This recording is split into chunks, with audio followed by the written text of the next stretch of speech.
Ding ding ding da ding ding da ding ding ding ding ding da ding ding da ding ding ding ding ding da ding ding da ding ding ding. Fubble time. Hello, my name is Teresa Tomey, And I am Patrick Ziegler. and we are, Fubble Entertainment. and this is Fubble time. Fubble time, Fubble time, Fubble time. How exciting to be back! Oh, I feel so relaxed from our summer hiatus. We had Did you see the TV Guide fall preview about Fubble time? That's right. It said we are going to be talking to West Michigan creatives all this month. We have September slated, October slated, November slated. We have so many wonderful people in our lives that we can connect with in terms of the amount of talent that's out there. Patrick is posting. Welcome back to you all, inviting you to share who you are, where you come from. If you enjoy yourselves today, please like us, share us, tell a friend, invite people to come. Why not, right? I know. Are some of our regulars here? I wonder if Kevin is here, because Kevin said he was going to join in. Did. He just posted a new picture, a new needlepoint. Yeah, a needlepoint. It was really cute, really cute. Well, we have spent the last, I don't know, 7 years of our lives at least working. Yay, yep, there's Kevin. Yay, we missed you. Thanks, Kevin. Kevin. Oh, Fubble Force. I love it. Danny's here. Hi, Emil from Culver City. Great to see you. Oh my gosh, Dan, I love that Danny's here. Danny's can we say what you're doing, Danny? I think so, because you posted a Christmas picture. He's doing a Christmas movie. We won't give details. In Chicago. Yay. Hi, Emil. Nice to see you. We are so excited because we have spent like 7 years working with this. No, more than that. More than that. Right? Because that's right. Because he was on, what's that? Holiday Memories. Yeah, that was longer. First year. 7 years. Well, that's probably right. Yeah. We have been working with this guy for a very long time. And so when we were exploring West Michigan creatives, he was first on our list to bring him in and talk to you, and for us to spend some time really focused on him, which is going to be exciting. Yes. And I just want to pause a moment and say that our last big project he worked on was the Santa hat. Yeah. And we are mourning our dear friend, Mr. Asner. Yeah. And just how grateful we are to that man for being able to work with him, and just his generosity through the years with us. And I'm so glad that Todd got to work with him on kind of one of his last, well, he was redoing the voice of Carl. He was doing that, but I just feel very grateful that we got to do that with him. We were one of Joan's last projects too. So I know. we are claim to fame. Some of the seasoned people probably won't want to work with us anymore because Joan Rivers passed when we did that. But we will produce the Santa hat in his memory. So that's right. With Danny Salas. Yay. Merry Christmas to you too, Danny. Yes. Hey, and he was on Fubble Time, which is amazing. Yeah, he was. So bless you, Mr. Asner. Todd Lewis, let's talk about the man of the hour here, shall we? Yeah. He is a multi hyphenate. First on his bio, director, writer, editor, producer, sound designer for a short film, The Rotation, which was a winner at the Eclipse Awards and nominated in multiple categories. Co-writer, co-director, editor, sound designer of a 35-minute short film, Low End, which won Best Thriller at Thriller Chiller International Film Festival. Writer, director, editor of Tell Me, writer, director, editor of Strung, writer of Conversations with a Chimpanzee, which was a produced full-length play. He wrote a show called Let's Make a Movie, writer and director for that, which was a fascinating full-length interactive theater experience. Fabulous. Cinematographer on multiple projects. He is a 2-time Grand Award-winning actor. That's a local community theater nomination or awards ceremony. He won for his portrayal of Guido in 9 and Denny in A Steady Rain. He's been nominated for Billy Flynn in Chicago, Hamlet, Jerry in Full Monty, Carl Hanratty in Catch Me If You Can. He has been a composer of over a dozen theatrical soundtracks. I'm reading all of this because I want you to understand the full impact of this man's resume. His history and experience in storytelling includes 25 years of award-winning stage acting, theatrical and film writing, film production. He has a remarkable resume. He's worked, as we've said at the start of this, on multiple projects, Holiday Memories of Grand Rapids with Fubble Entertainment, on the Santa Hat. He's helping us with the Grand Rapids theater documentary that we've been producing forever. He's working on that. He has a company, which we will talk about, I'm sure, that he's been involved in for more than 20 years in diversity and inclusion training, and now is the owner of Impact Inclusion, and we're going to post that website. And working with companies, training for companies, nonprofits, colleges, universities, etc. He is doing virtual reality work. He is an incredible talent, and he can quote Tootsie like nobody's business.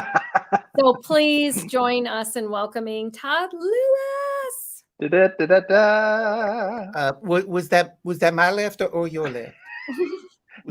Nobody's talking to you. Oh, yes. Hello. Ding, So ding, anybody that ding, knows- ding, ding, ding, ding, ding. Oh wait, we already did that. Yes, Fubble time. You could have composed it for us, but we should have reached out to you. I know we still got to get on Amy and Jesse about getting that recording because they did it for us. So you can improve on the perfection that is Teresa ding ding dinging. Yeah. I know. It is interesting to if we do have it composed. I will miss Teresa's ding ding ding ding dings. I kind of will as well. Yep. Well, welcome, my friend, our co-worker, our confidant, all that stuff. It's we're so grateful. It's so good to be on Fubble time. I mean, I'm fortunate to get to see the two of you quite frequently, virtually, in person with the project. Did you say unfortunate or fortunate? Fortunately, okay. Well, I don't know. Let's see how the next 40 minutes or so go. But getting to be a part of Fubble time is really exciting. So I was really honored when you asked if I would get to be part of it, and I'm thrilled to get to chat today. Yay! Great. It's so great. Rebecca Durrell says, "Yay! So happy to see you 3, which is wonderful, which is so sweet." Awesome. Yeah. So Todd, we have I know Teresa's cats. And that's okay. You might hear a couple that was dogs. not my stomach, I promise. No, it wasn't. And I usually lock them up, but that's okay.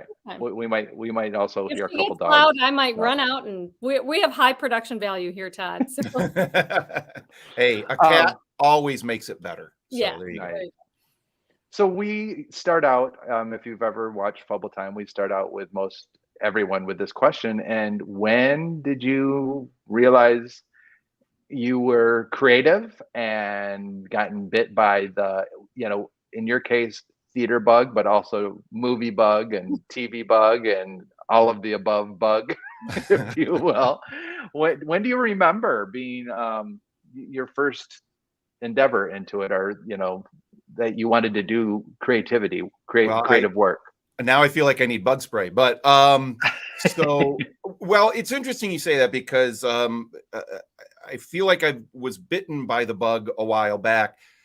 I still question every single day of my life: am I truly creative? Am I truly that existential thing that we all go through of, am I really creating anything unique, anything meaningful, anything that I think we struggle with all the time? And when you were listing that stuff that you really did not need to list all that stuff, because it just reminded me that I truly feel like I kind of am a jack of all trades, but a master of none. And I I deal with that every day. In that I feel like in order to truly be great at something, to be really truly great at anything, you have to devote 95% of your energy to that one thing in order to be truly great at anything. I think, unless you're Hugh Jackman, son of a gun, Hugh Jackman, no one deserves that amount of talent. Anyway, and so I realized many years ago, I would say, to answer your question, when was I initially bitten by the bug? It was probably when I was in middle school. I was very, very introverted. I was a fairly shy child. Spent all my time just kind of, playing with these, which I still have. Look at these. I still have Star Wars figures sitting on my desk to remind me. I do too. Wait, do you? Seriously? Yes. Nice. Yeah. Right. They can have battles together. We should play. But I keep these on my desk as a reminder of what made me want to be a storyteller in the first place, which were the movies I grew up with and the things that I was experiencing. And I would play with these little plastic toys in my basement as a kid and make up stories, but I was doing it by myself and because I was so shy and introverted. And in middle school, my middle school choir teacher talked me into auditioning for the musical they were doing that year, which happened to be Scrooge. And she asked me to audition for Tom the Soup Man, who sings the song, "Thank you very much. Thank you very much." Oh my gosh. Yeah. And I got the part, which terrified me. And I performed it, and I was a nervous wreck, but I had a good time. And that started me a little bit coming out of my shell. And then it was my English teacher and the drama, the director of our plays at Wyoming Park High School, Robert Barnes, that convinced me to keep pursuing that, despite being very shy and not particularly good at it. But he encouraged me to pursue it. So I did it all through high school. And then it wasn't until after high school that I really started getting into theater. And it wasn't until considerably later that I got into actually producing film stuff, which has always been kind of my favorite, I think, art form of all of them. So I'm going to say, so you've answered some of our questions, which look at that. See, but I'm efficient. I'm a multitasker. I'm going to be a therapist for a second here. And I'm going to say, but isn't the through line in everything that you do? You've answered it yourself here, I think, in that you are a storyteller. And so the thing that you have become an expert at is being a storyteller, because you're storytelling when you're editing, when you're writing a story, when you're composing, I guess I see you, even when you have all these threads through your life, your goal, your focus is really that storytelling. With that, I'm trying to fix. It's the codependent in me. I don't want you to sit in the questioning of your talent as being master of none, because I think your mastery is in storytelling. Well, thank you. I wish I agreed with you. Rebecca Durrell wrote, yes, Teresa, absolutely. Oh, nice. And she wrote introverts are the observers that all the class clowns need to be centered. Ooh, I like that. Now, what's interesting is as I went through high school and I came a bit out of my shell, I started to become the class clown. So I made that shift from one kind of to the other, which my grades my senior year would definitely reflect. But I appreciate what you're saying, Teresa, and I struggle with this every day. Like as ultimately, I think my dream is to tell stories that are unique in some way, that at least came from here and here, that touch people somehow in some way.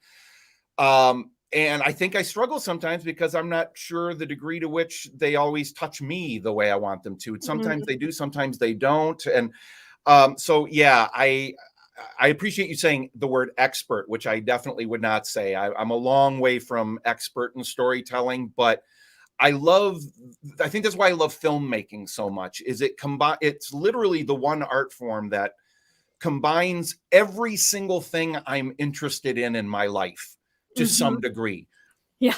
Directing, editing, sound design, music composition, acting, storytelling, script writing, even producing and collaboration, marketing, all of the things that fascinate me. Human psychology is at the core of most art forms in some way, but certainly filmmaking in a lot of ways. And then also just that idea of bringing a group of people together to, and as a director, I think it's the director's job to ensure that we are all telling the same story while taking everyone's unique talents and abilities and channeling them into the same project to make sure we're all working on the same thing. So I think that's why I love that medium so much, is it combines all those things that I love and all those things that I'm trying desperately to continue to grow in some way. So do you, I'm going to jump to our next question, Patrick. Oh boy. Okay. So I wonder too, this was one of the questions that Patrick and I had, excuse me, that you have a technical mind and a creative mind. So do you see, is that part of your struggle? Do you see your technical mind as more, hi, Nancy. Thanks so much for jumping in. Yeah, you'd appreciate. Nancy Kalel is a composer and a songwriter. Oh, nice. Oh, wow. Well, hello, Nancy. Yes, yeah, Kindred very spirits. successful. Yeah, she's done some wonderful stuff. She's in California. So I wonder, then, Todd, do you see both sides of your brain working? Do you go, oh, I know this is how my technical mind works, or I know how this, because you teach like photography classes. I mean, there's a lot of what you do is technical too. I mean, do you favor one side of your brain or the other? Yeah, I'd like to think that I favor the creative side more, but sometimes I wonder if I'd be a better technician in some ways. Again, it's so weird because I feel like I have some knowledge in all of these areas, which I like because I get bored very easily doing the same things over and over again. Boy, I can't imagine an artist that feels that way. So being able to do these different things, both on the technical side and the creative side, just feeds me because I'm never bored. I never get a chance to be bored. And, but again, I just don't feel like I'm great at any of them. But the one thing that I would say that has given me is I've always felt that if you're going to be a film director, let's say, okay, then you need, much like being the captain of the Enterprise, okay, the captain of the Starship Enterprise, nice. Captain Kirk, Picard, you need to understand what every other person at every other spot on the Enterprise does. You need to almost know their job as well as they do in order to be a really, truly good captain of any ship. And I think as a director, you need to understand, the more you can understand what all the other people do on the film set, behind the camera and in front of the camera, or at least understand the process that they go through, it will make you a better director overall. Doesn't mean you have to be an expert at them, but the more you understand what an editor does and what a director of photography does, you're going to understand how much those two impact each other.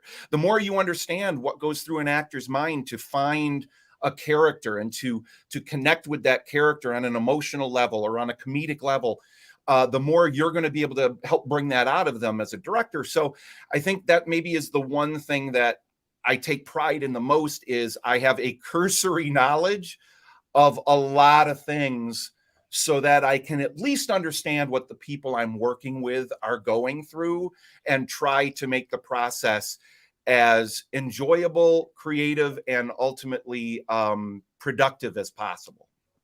Well, I also think, got a note here from Alexander Rouge. Yes, he's a fellow Lucy lover, and specifically Mary Jane. He's the one that's got the radio. Oh, nice. Nice. Yeah, that I still have to do some investigation, was given to Mary Jane, love Lucy, and I don't know where it came from. I have no idea of the history behind it. Anyway, he's here. He's a nurse also, so we want to thank him. Welcome. Oh, well, then he needs to know Nancy Kalel's song. Oh, well, there you go now. The nurses in the pandemic. Yeah. And Rodney's here now, so how fun. Nice. And then my Jerry? friend Jerry that I went to high school with, so nice to listen to such insights about creative process. Yeah, stick around, Jerry. You'll hear some more stuff. Jerry is also a composer or singer-songwriter. All the singer-songwriters are jumping on tonight. I need to talk to all. Can we have all of them on Fubble time? I'd much rather watch them. No. We should do like a Brady Bunch Zoom. That would be so cool. Sometime. That would be interesting. Well, and can I just chime in, because you mentioned Rodney? Okay, I'm assuming that's Rodney Vaccaro. Yes, Rodney. It is Rodney, who was one of our guests. Rodney. Well. I have to. I miss this man so much. He's out in LA. We're here in Grand Rapids. Rodney, I love and miss you every single day. And I have to say, if Rodney, I hope already knows this. I'm sure he does. But the most emotionally, okay, I'm going to put it this way.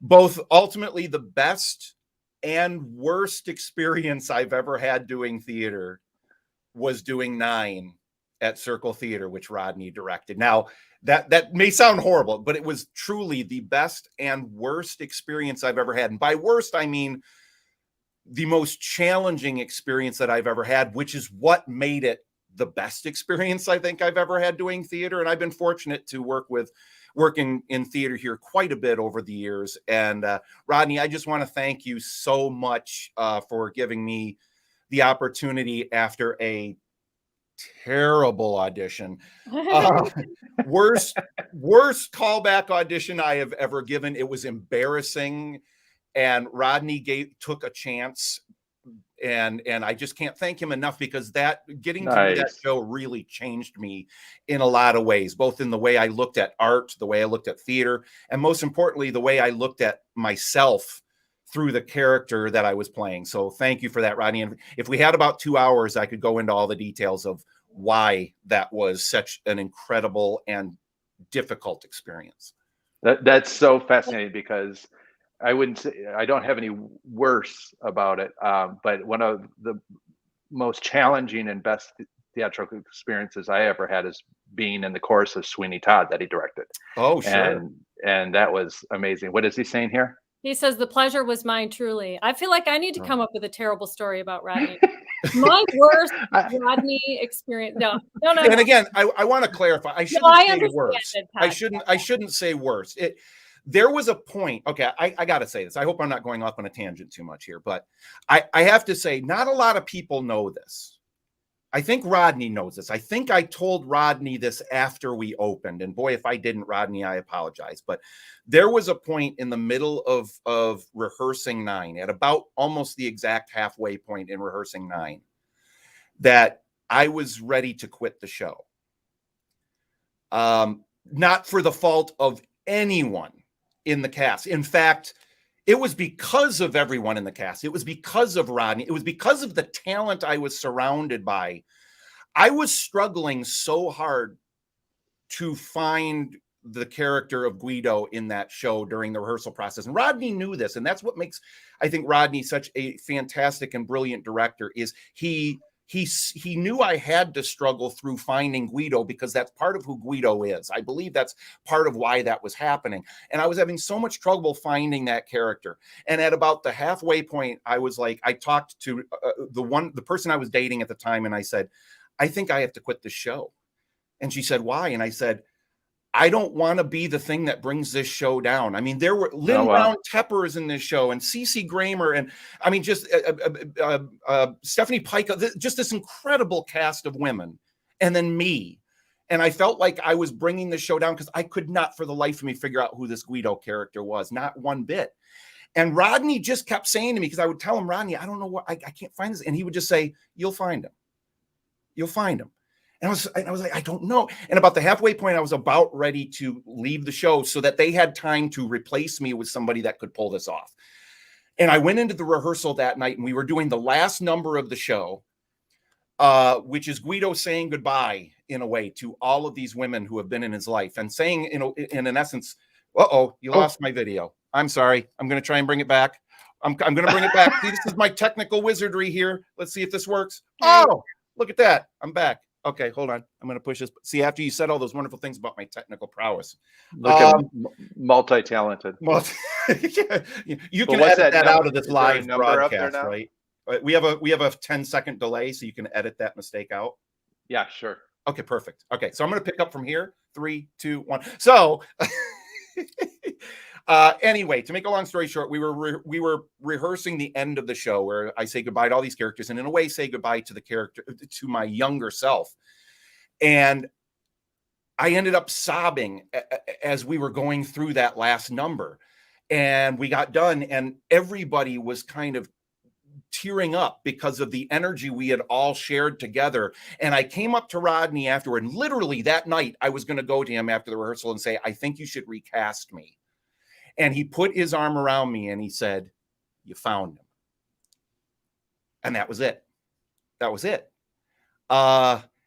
It was terrifying and incredible and wonderful. And I will never forget that experience, which is what makes theater so amazing, are those experiences you will just never forget. And if they're easy, you're not pushing, you're not challenging yourself, you're not pushing hard enough. And thank you, Rodney, for always expecting and demanding and wanting everyone to bring 100% of who they are to everything, whether it is paid theater, community theater. There's no difference. Well, there's a difference. You don't have to have a day job, but other than that, there's no difference. Anyway. So, well, some people still need a day job with pay too. But, that's true. It doesn't always pay great. You just kind of spoke to what I was going to comment about. That was, it just shows. I love how passionate you are about it, and what dedication and care and love you have for theater. And it didn't matter that it wasn't on Broadway, that it was community theater. It's very much about the documentary that we're all working on together right now. And, we all think, and I know that Grand Rapids Community Theater is amazing and has, great talent, but I'm sure there are many. I've been part of Kalamazoo, community theater. There is such dedication in community theater. And I think you just spoke to that dedication, not only for yourself, but also the director as well. And I get that from the people that I've worked with. I've been lucky in that the first show I ever did in community theater here in Grand Rapids was directed by Fred Cebulski. The next 2 shows I did here were directed by Paul Dreer. So I got right out of the gate some of the best instruction and the best anticipation of excellence from those 2 directors. And every director I've worked with since, I've been very, very lucky to just work with directors that take this as seriously as I want to take it for myself. And that instilled an incredible sense of work ethic in me. And that's why I can't thank people like Fred and Rodney and Paul and Jolene and Geraldine Pinsky, Tom Cackley. I mean, just the list goes on and on of just incredible, talented, and driven creative talents that we have in this town. Well, I'm gonna bring it back around to you on that note. And real quick, Kevin asked what documentary, and I'm putting it in the chat. So we'll tell you a little bit more about that. Yeah, you can visit that there. Thanks for asking, Kevin, because we're West Michigan creatives. We're a little we're West Michigan focused. So I want to ask you kind of a broader a broader creative question, Todd, when you're talking about the passion and the examples that you've seen from all of these people. You have made a living being a creative person by and large. I mean, this is your adult. I mean, you're doing your technical photography stuff, but you're also doing a lot. You've made a life. Maybe you haven't made a living, but you've made a life doing creative stuff for sure. What I'm curious about is not all creative people can manage that process. Like, you can take something from an idea to completion. I've seen you do it over and over again. We were just talking about that. Thanks, Jerry. Tune into that documentary. We'll share with you. Why do you think, has it been the influence of these people? Like, not every creative person can complete a project. Sure. Every creative person has an right project. Yeah. Not everyone can finish it. Why do you think you've been successful at completing projects? Well, the first thing that came to my mind is I'm not a perfectionist. I think the killer of finishing art is perfectionism. Yeah. Because as you know, we can work on this till the day we die. It can I think always be going better. to on the documentary, but yeah, go ahead. Stop. Well, yeah, and the documentary is largely taking such a long time because there are so many creative people that we want to make sure their story is told, and just more people keep coming forward with stories. I mean, we have over 100 hours of footage now already. I mean, just dozens and dozens of interviews. It takes a long time to put something like that together, but the being able to say this project is going to be done by this date, and whatever it is by this date, that's what's going to be given out to the world, is part of the reason I think that I get projects finished. But I have to give some credit to my parents for raising me to understand at a very young age that hard work and long hours alone will not produce success. You have to have an organized plan. That's something I learned from my dad. But you can work hard your whole life, but if you don't have a plan to get things accomplished, then you're just not going to get them done. And he instilled in me, my father, both as a photographer, he was a professional photographer for 45 years, but also an educator of photographers and a business owner, instilled in me at a very young age how important it was to have a mind for the business side and understand what it means to be a marketer and a salesperson, and a salesperson in a good sense. A good salesperson is somebody who finds out what somebody wants and helps them to get it. That's what a good salesperson does, not tricking somebody into doing something they don't want to do. And that also allowed me to take pride hopefully in the things that I do, because I want the things that I do to have value, so that when I'm selling them in whatever form, I believe that they are truly going to be of value of anybody that takes part in them. And there's a great, I think, sense of that in art. Believing in what you do, believing in your ability, but also knowing you've got to get it done and get it out there. Because we can create for ourselves all day long. But, a tree falls in the forest, right? A play exists on paper and no one ever sees it. Does that play exist? I don't know. Well, one of the things I appreciate, Teresa saying you get it done, and that you also say you put a date on it. Well, quite often Fubble says, "Hey, Todd, we're going to do something within 3 weeks. Can you do it? Let's go." Yeah. And we put a date on it. We did it with the Santa hat. And, I think when did we decide to do that for Christmas, Teresa? Like December 5th or something like that. And then you said, "Oh my gosh, you guys, this is huge. I don't know what, blah, blah, blah." And then you went beyond our expectations. So I so appreciate that about you, that at first you're kind of like, these are the issues. This is what I might run up against. And then you figure it out and you go beyond. And at the same time you go, yeah, no, we cannot do this. You will put, the kibosh on certain things. So what is Fred Stella saying there? I love deadlines. I love having a deadline for something, because then I work really hard. I'm a great procrastinator. I can put it off and put it off and put it off, but boy, when there's a deadline, I'm going to jump in, especially when it's a project that I believe in. Santa Hat was something I was really looking forward to. And as I started looking at the stuff that you were doing in what you were creating and what the actor, Ed Asner, like you said, Lucy Arnaz. Come on, right? Yeah. Zach, right? Was it Zach? Levi, thank you. Zachary Levi is what I was thinking of. Levi, everyone brought just such great passion to what you were giving me to edit, that I was like, it was much like working with Rodney on 9. I'm like, I don't want to be the weak link in this. I better edit the heck out of this and make it look really cool, Yeah. Because everyone was giving such great passion to the piece. That's great. Great. What was the quote by Fred Stella there? Fred Stella said, always enjoyed either being on stage with this guy, as well as working on industrials. Way fun, never not. Fred, I owe you another $20. Yeah. I love Fred is so awesome. We did a show together called The Waiting Room. Yeah. Directed by Jean Reed Bailey. Incredible experience. Again, of me just sitting around, because I was a fairly small character in that show, watching these other brilliant people and learning from them. It's like the best college education you could ever get, and I got it for free. That's why when people ever say to me, you volunteer your time to be in these theater shows. And I'm like, are you kidding me? What I'm getting from it is so much more than what I'm giving to it, because I'm learning from everyone. You know, you pay attention in these things and you can learn so much. It's better than going to college. Stay in school, kids. So I want to know, and we'll go back and ask some more questions, but I wrote this question and I want to ask it how I wrote it, because I think you'll appreciate it. If you only had one creative outlet, son of a gun, that you could focus on, what would it be? And I wrote composing, writing, editing, or fill in the blank. And then I wrote, and if this makes you emotional, please feel free to go to that emotional place. This is Todd's go-to when we're trying to do a documentary. You're putting me on the other side of the camera, Teresa. Why are you doing this? All right.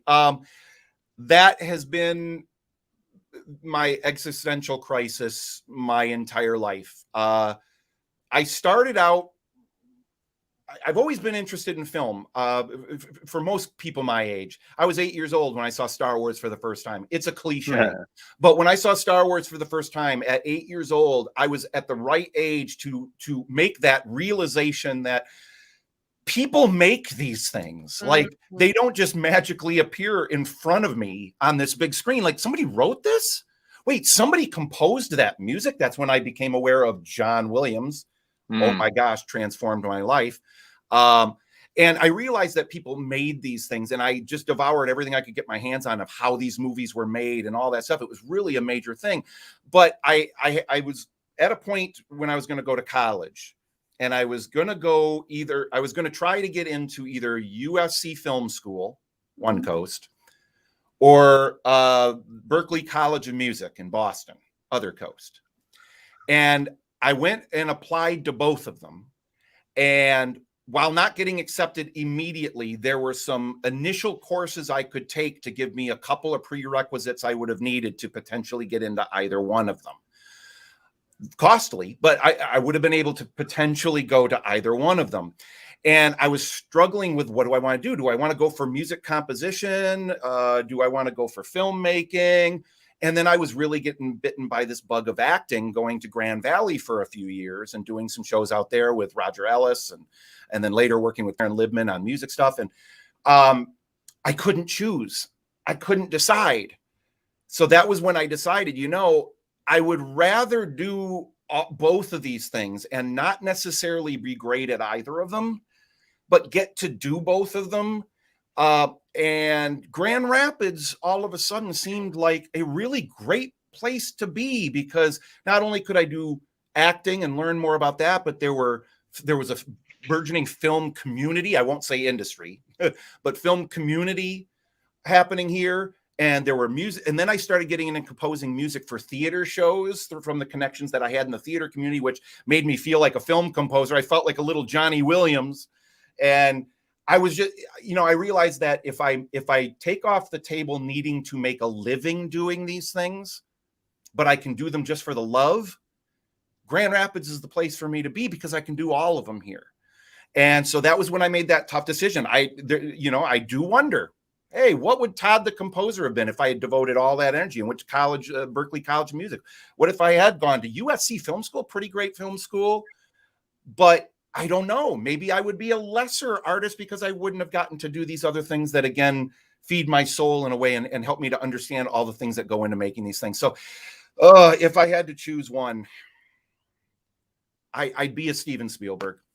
If I had to pick one, and that man, I mean, it's another cliche, but I mean, Steven Spielberg defined my childhood. Steven Spielberg defined my childhood, defined my adolescence, defined my initial love for the art and entertainment of filmmaking. And yeah, I think filmmaking would be the thing.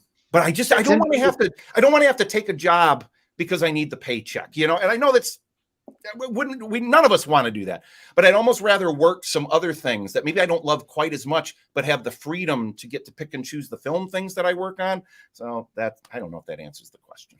It's interesting because Steven Spielberg is pretty much just strictly a director, right? He doesn't write, he doesn't compose. Correct? Because yeah, I mean, he wrote, I believe he wrote Close Encounters of the Third Kind, or at least co-wrote it. He wrote an early draft of Jaws, which he admitted even wasn't a particularly good script. But, and he wrote the story for Poltergeist, by the way, which he did not direct. Officially did not direct. Because I was thinking about, you saying, do I want to do this or do I want to do that? Yeah. I will never forget when I started getting into producing, and I was like, oh, but I've always wanted to act. That, and to this day I still love to act any time I get to act. And I will never forget, it was my friend Angela Montano, who's my spiritual therapist, if you will, said to me, your person you look up to the most is Desi Arnaz. When Desi Arnaz is acting, does that mean he's no longer producing? And when he's producing, does that mean he's no longer an actor? Mm-hmm. And I loved that, because it was like, oh, I don't have to put one of them away. Right.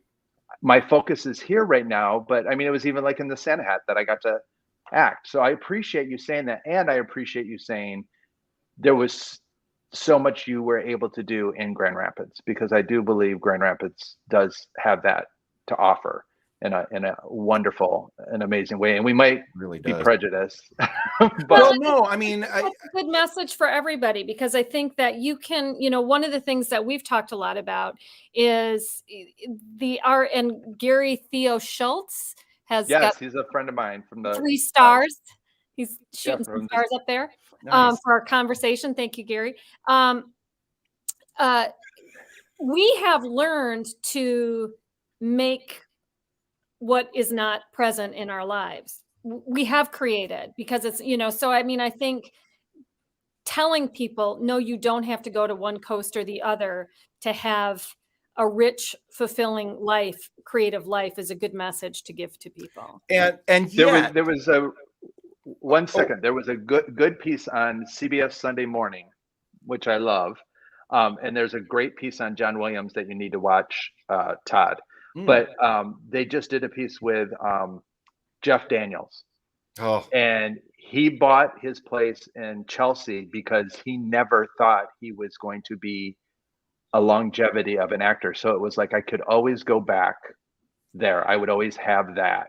Yeah. And that's kind of what you're speaking to, Teresa. And I think that's, we have that question of, do you want to be able to do, or do you want to do it to pay the bills? And though you don't have to, now I'm in a unique position in that I don't have a family to support. Mm-hmm.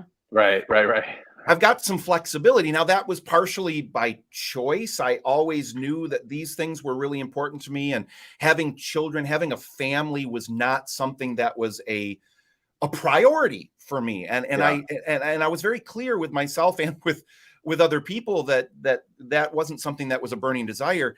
And so I'm able to maybe put more energy into some of these things than other people admittedly could. But to go back to your comment about Steven Spielberg, I think your point is well taken, in that Steven Spielberg really does not do other things particularly. He is a director. Mm-hmm. And that goes to that idea of, you want to be really great at something, make it the thing that you do. Make it the thing you put all of your energy into. And I think that truly is what it takes, unless you are born with just genius. If you are just born with just pure and utter genius, it's the thing you have to do to become truly great at anything. It's that 10,000 hour rule. It's that, how do you get to Carnegie Hall? Practice, practice, practice, right? So before we close out, do you want to ask him that last question, Patrick? Sure. Do you have it handy? Hold on. I do. No, we just asked him that. The second to the last question. Oh, yes, great. So, because Teresa came up with this question, and I was like, oh, this is a good one. So, what's on your bucket? What's on your bucket list? Oh, what's on my bucket list? The first thing that comes to mind is scuba diving in Fiji. Oh. That's the first thing that comes to mind. I am an avid scuba diver. It's one of the things I love the absolute most in the world that doesn't involve my creativity. It involves the creativity of Mother Nature, of whatever spiritual thing you believe in that's created all this beautifulness around us. I just absolutely love scuba diving, and Fiji is the place to go to do it. And because it's so close to Australia and I'm going to have to fly 24 hours to get there anyway, I might as well do the Great Barrier Reef while I'm there before it completely disappears. Yeah. So that would be my I didn't see that coming at all. I thought for sure it was going to be something to do with Disney. Oh, well, yeah. Well, okay. Scuba diving in a Disney scuba suit in the Barrier Reef. I could go scuba diving at the Living Seas at Epcot. There you go. There you go. Another bucket list thing would be, I would just absolutely love to meet John Williams and or Steven Spielberg in person. They're probably the two people that have had the most effect on my life outside of my family and the people in this community that has forged how I look at the things that I love. And John Williams is the biggest genius I think I've ever seen or heard in my entire life. I just can't understand. You need to watch. You need to watch it because it was fascinating because he's not satisfied with his work.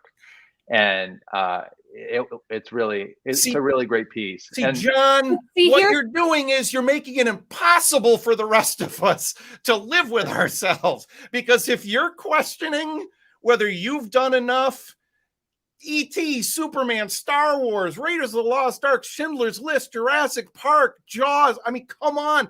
What chance do the rest of us have to ever feel like we've made it done? And I know we have to go, but I am curious because we're ending where we started, which is your own kind of lack and limitation or frustration with yourself or not enoughness or whatever it is.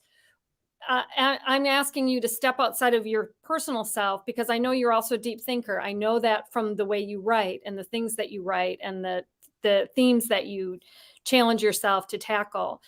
Why do you think so many talented people struggle with their own understanding of their own success?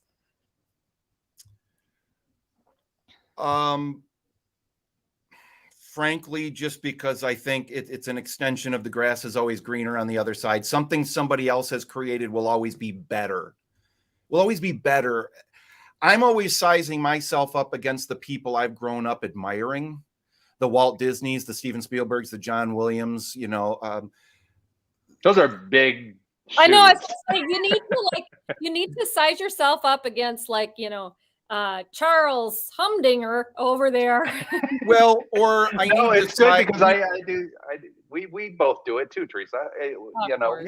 We need to size ourselves up against ourselves. Mm-hmm. How am I getting better? Am I improving? Am I telling deeper stories? Am I becoming a better me every day? There's the saying that if you're not growing, you're dying. Mm-hmm. No person, no creativity, no soul, no spirit stays in the same place. You're either growing or dying. And so I'm never fed more than when I get to talk to people like you. This is great. I mean, I'm going to have an energy for the rest of the night now that I wouldn't have had if I had just been sitting here. We need to now go get a drink at the cottage bar. Now go get it. That's why we go get drinks at the cottage bar after the show, right? You feed on this. And I never feel like I'm a better person than when I'm being a part of something that energizes and excites me and feels like it's expanding in some way. I do want to say our friend Mickey Maxwell, who was in the Santa hat, says, "Who's this Steven Spielberg?" We could tell the Mark Lord story about him meeting Steven Spielberg on his first day on the Universal set, and not this, and not knowing who he was. And Rodney says you only need to compare yourself to Todd Lewis. So nice. That's exactly. And man, I'm trying to do that every day.